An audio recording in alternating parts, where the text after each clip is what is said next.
May it please the Court, in the case of Torres v. Madrid, myself, Anita Ashok, and my co-counsel Kashish Bastola will be representing the respondents in today's case. Before we begin, I would like to start with a short introduction of the case at hand. On the morning of Tuesday, July 15, 2014, police officers arrived at the scene of an apartment complex to arrest a woman who had been known to be involved in a large crime ring. Officers Madrid and Williamson arrived at the scene and saw petitioner Roxanne Torres standing outside of her vehicle. Believing that she may be the woman they were trying to arrest, the officers approached her, which in turn led to Torres stepping inside of her vehicle and starting the engine. The officers then commanded Torres to show them that she was both unarmed and unaggressive, as she began to show very furtive movements. However, Torres, believing that the police officers were carjackers, immediately put her car into drive and began moving forward. Due to the fact that Officer Madrid was positioned near the front of the vehicle, both officers withdrew their firearm when Torres began driving forward. And despite being shot by 2 of the bullets, Torres was able to continue driving forward and out of the apartment complex. She later stole a vehicle and drove over 70 miles to a hospital in Grants, New Mexico, where she realized for the first time that she had been shot. She was transported later to another hospital where she was arrested later that day. Torres was charged with aggravated fleeing from a police officer, assault upon a police officer, and the unlawful taking of a motor vehicle, all to which she pled no contest. Over 2 years later, solely on the basis of federal law, the petitioner filed a civil rights complaint of excessive force against the respondents.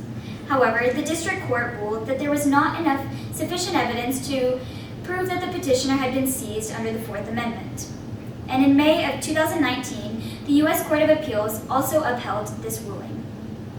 The question presented before the court today is an unsuccessful attempt to detain a suspect by the use of physical force a seizure within the meaning of the Fourth Amendment, or must the physical force be successful in detaining a suspect to constitute a seizure? And our case today is that the decision at the 10th Circuit Court should be upheld because no seizure took place, which my co-counsel will now further explain. From its inception, the United States Constitution has recognized the Fourth Amendment's term seizure to mean intentionally taking possession, custody, or control of a person. Despite petitioner filing this complaint on the basis of the Fourth Amendment, there has not been sufficient evidence to corroborate that petitioner was seized by respondents. Petitioner's ability to make conscious decisions, drive, and steal a car highlight the lack of an actual seizure. Seizure by the court's interpretation requires a restraint to one's freedom of movement, which did not occur on the morning of July 15, 2014. Petitioner was not only a threat to herself, but also placed 2 officers and the public in danger with her reckless and dangerous actions. Respondents, Officer Madrid and Officer Williamson, used appropriate force in order to try and apprehend petitioner and are subject to the protections of qualified immunity.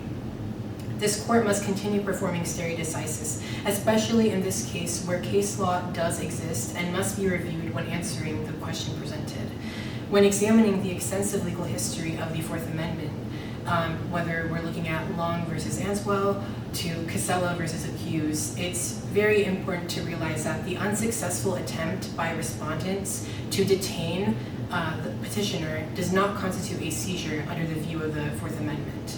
Thank you, and we now stand ready for your questions. At what point does a police officer affect a seizure for purposes of the Fourth Amendment? A police officer affects a seizure for the purposes of the Fourth Amendment when the subject is wholly restrained or detained by the authority. In the original definition of a seizure by Justice Alito in his dissent for Manuel v. City of Joliet of 2017, he defines seizure as a deprivation of liberty and when a suspect is taken into full custody. Additionally, in Brooks v. Gainesville of 2010, the courts determined that without a termination of the suspect's movement, there was no seizure. And this is also furthered with the case of Adams v. City of Auburn Hills of 2003, which says that the use of deadly force alone is not enough to constitute a seizure, due to the fact that the suspect's had the ability to leave at any given time. Relating this back to the case at hand, the petitioner was not seized according to the Fourth Amendment because she was not detained or placed into any governmental custody, and she maintained her freedom of movement. Not only this, but she also had her car separating herself and the two officers, allowing her to continue driving away from the scene, constituting no Fourth Amendment seizure. Therefore, in order to constitute a seizure under the Fourth Amendment, the suspect must be under physical control, possession, or custody of the authority. What was a common law arrest? In Long v. Answell of 1934, the court found that common law arrest means to physically take someone into custody. In the 18th and 19th century, any sort of physical force or where law enforcement may quote-unquote lay hands on a citizen constitutes an arrest under common law. Petitioner cites this ancient English common law. However, the court has understood in the past that this centuries-old common law should not dictate the interpretation of the Fourth Amendment. In United States v. Drayton of 2002, the court held that, quote, all the circumstances surrounding the encounter, end quote, must be taken into consideration. This makes sense considering that during the founding generation, though there were colonial English law enforcement officials, Stevenson v. State tells us that the dominant form of keeping peace was through community law enforcement, meaning private individuals making arrests. Policing during the framing of the Fourth Amendment is completely different from present-day policing, which is why, as seen in Tennessee v. Garner, the court has not elevated these ancient policing practices into constitutional principle. Petitioner uses ancient English common law. However, the court's common law, derived from case law, has drifted very far from this English common law over centuries. However, with that, English common law did indeed see arrest ending with detaining into custody. Regardless, common law simply cannot have any bearing on this case's ruling since the unsuccessful seizure at hand is beyond the scope of the Fourth Amendment as outlined in County of Sacramento versus Lewis of 1998. Did California v. Reedy of 1991 hold that the Fourth Amendment encompassed the common law definition of arrest?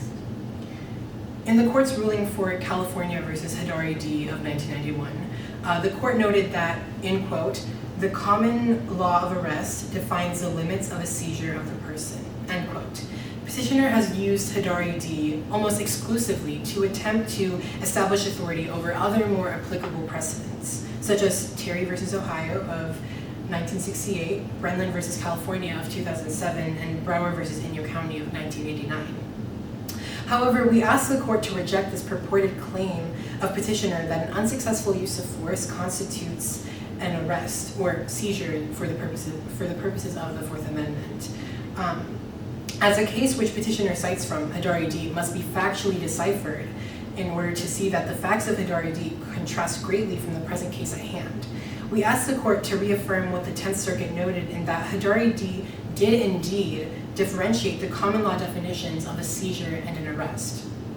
When what petitioner cites from Reedy, that a seizure constitutes any physical force in an attempt to control movement, was never raised to a constitutional case law by the court as the court held in Reedy that submission to law enforcement was required to constitute a seizure. Petitioner has failed to cite from what this court actually held in Reedy that physical control must occur to constitute a seizure, which is why we ask the court to reject the common law principle set out in Reedy and instead consider the precedents of Terry versus Ohio, Brennan versus California, and Brower versus Inyo County as the facts of those cases align with the question presented before the court in the case at hand. Was the police officer's shooting of Torres reasonable? To answer your question, yes, it was reasonable. The police officers did not arrive on the scene expecting to draw their weapons. However, due to the turn of events, both officers acted in good faith to help protect not only themselves, but the public. Torres acted very aggressively within her car and gave the officers the impression that she would use her car as a weapon to escape the situation. Not only was she acting aggressively, but she was also under the influence of methamphetamines, which hindered her own ability to act reasonably. The 10th Circuit Court and the U.S. Court of Appeals upheld that the respondents were protected by the doctrine of qualified immunity. And in order to do this, it must pass a two-pronged test from Harlan v. Fitzgerald of 1982. And this test provides protection to government individuals if the official, quote, 1, contends that he took all of his actions in good faith, and 2, the conduct does not clearly violate any established statutory or constitutional rights of which a reasonable person would have known, end quote. This highlights how the lower courts not only believed that the officers acted in good faith, but also in an objectively reasonable manner. Additionally, in Tennessee v. Garner of 1985, under the Fourth Amendment, the court held that police may not use deadly force to prevent the escape of a fleeing suspect unless the officer has probable cause to believe that the suspect poses a significant threat. In this case, the respondents had probable cause to believe that Torres would cause this threat to not only herself, but to others. The petitioner presented active resistance, as defined by the Albuquerque Police Department's procedural orders, and drove directly towards one of the officers. The officer's actions were reasonable, considering the circumstances of this case. How should the original public meaning of the Fourth Amendment affect the analysis in this case? In order to answer this question, we first have to understand the original public meaning of the Fourth Amendment. The Fourth Amendment was adopted in response to the abuse of the writ of assistance, a general search warrant issued by the British government, which was a major source of tension in colonial America. The amendment prohibited the government from entering any home or warehouse or place of business against the owner's wishes to search or to seize any papers, persons, and effects, absent a specific warrant. Yes, and based on what my co-counsel just explained, I would also like to reiterate what I previously presented to the court regarding the state of policing and law enforcement during the founding generation, as well as the framing of the Fourth Amendment. It was very common for regular citizens to make arrests, much more than any English or Crown-appointed authority. However, policing and law enforcement in America has rapidly changed due to technological advances in both firearms and other weapons, as well as a completely different structure of policing, systematically speaking. In Tennessee versus Garner, the court did not elevate these outdated practices of community policing during the founding generation into constitutional case law. Therefore, this court should not either. The original public meaning should be used by the court in regards to contextualizing the evolution of American policing, just as the court has done in nearly every other Fourth Amendment question before it. However, the court must not raise this common law principle to constitutional principle, since American policing has rapidly changed since the original framing of the Fourth Amendment. The most relevant case law before the court today would be the aforementioned precedents, which relate to not only the factual situation of the present case, but also the system of policing which exists in this issue. Specifically, we shift the court's attention to Casella versus Hughes of 2018, which involved a woman who acted erratically and threatened the safety of the officer on scene. It resulted in the officer firing his firearm and hitting the woman, which he was later sued for. In the ruling of Casella, which found no violation of the Fourth Amendment on behalf of the officer, and that of our aforementioned precedents, there is no precedent which explicitly states that the action of the respondents, Officer Madrid and Officer Williamson, were in violation of the rights provided by the Fourth Amendment. Therefore, we ask this court to affirm and uphold the decision of the 10th Circuit Court of Appeals in all respects. Thank you.